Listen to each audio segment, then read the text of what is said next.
We have a OnePlus TV today. TV is looking very well from the outside. When it's turned on, we notice a crack here. Let's open the TV and check what is the problem.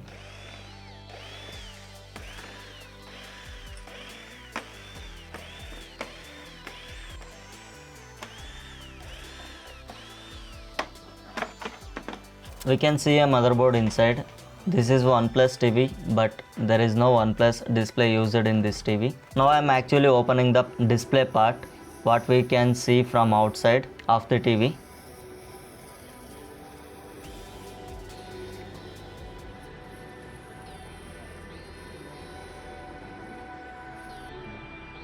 Now we can easily notice the crack in the screen.